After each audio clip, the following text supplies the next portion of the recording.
Hello and welcome to the Business of Blockchain. I'm Nisa Amoils. Our special series focused on a blockchain and AI use case is sponsored by Bitdeer. Today we are talking about how blockchain can solve problems in wireless connectivity. I'm joined by Carlos Lei, founder and CEO of Uplink. Welcome, Carlos. Thank you. It's great to be here. Great to have you. So tell me, what is DePIN? DePIN stands for Decentralized Physical Infrastructure Networks. And it's a way of building physical infrastructure such as energy grids, cell towers, computing power, without having to count on a big company. So it's a way of building networks in a way that we can all participate. So let's say you have a solar panel in your home and you want to contribute back to the network, you can do so. Or let's say you drive your car every single day. You can get a small camera and start mapping the world around you. And, or for example, you have your computer, there's computing power that is not being used all the time.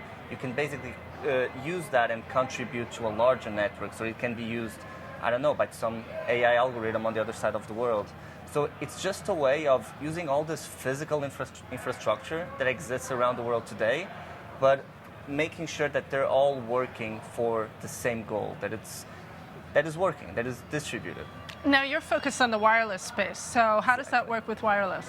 Exactly. So we are in wireless, so that's called DeWi, which is Decentralized Wireless.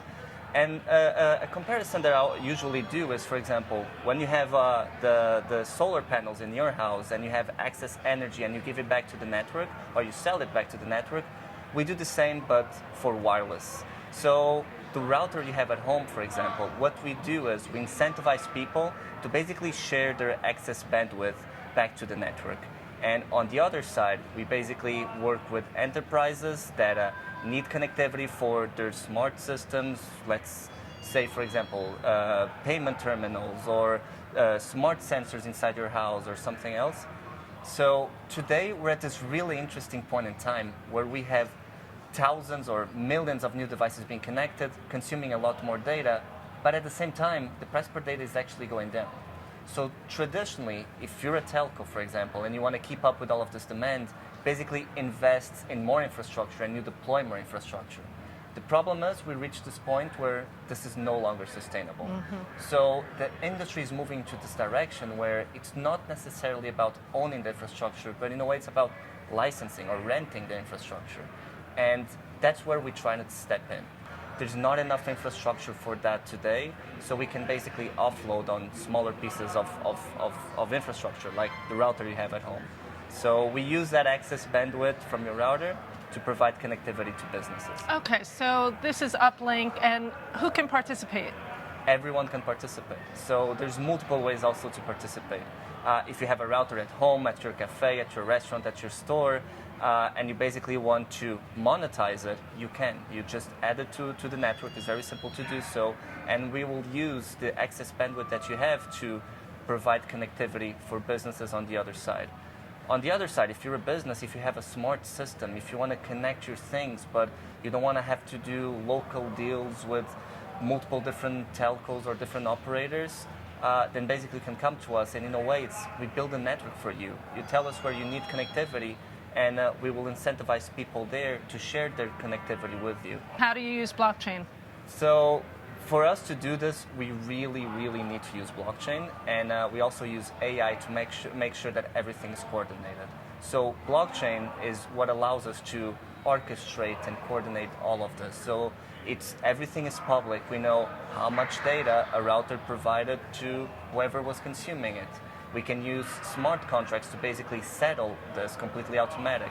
And then below this, and that's some of our magic sauce in a way, is we use different protocols to just make sure that the networks have the right quality of service, the right uptime, and that things are actually running. So it's not only about having the infrastructure, it's the quality of service needs to be at a certain level as well.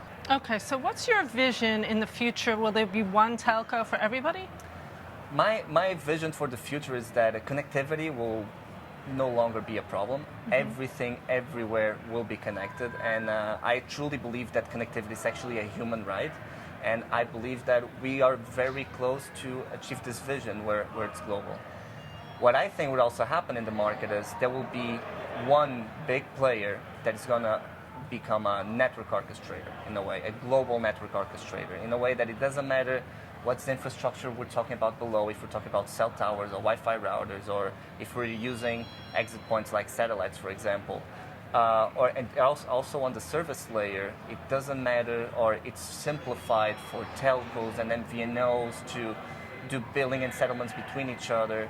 And at the end of the day, what I believe is there's going to be this big company, this network orchestrator that will simplify even the way that new telcos appear. So everyone will be able to launch their own telco one day. So 10 years from now, you as an individual, how are you participating in DePIN?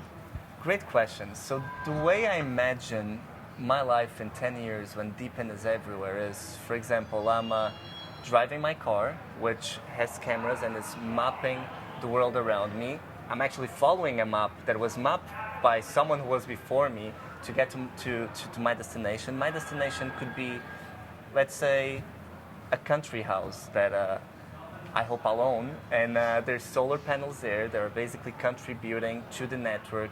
Everything's powered by my own infrastructure. There's also Wi-Fi routers that are providing connectivity for me and for the world around it. So it's just a world where all of these small things, they are providing me a service, but they're also providing me with passive income. Mm-hmm. So everything that I have, everything that I'm consuming for myself, I'm also sharing. And that's how I imagine the DePIN future in 10 years. What a world. I can't wait. What a world. Thank you so much for coming, Carlos. Thank you, Nisa. It was a pleasure. That's it for this edition of The Business of Blockchain. Our special series focused on blockchain and AI use cases is sponsored by Bitdeer. I'm Nisa Amoils at the New York Stock Exchange.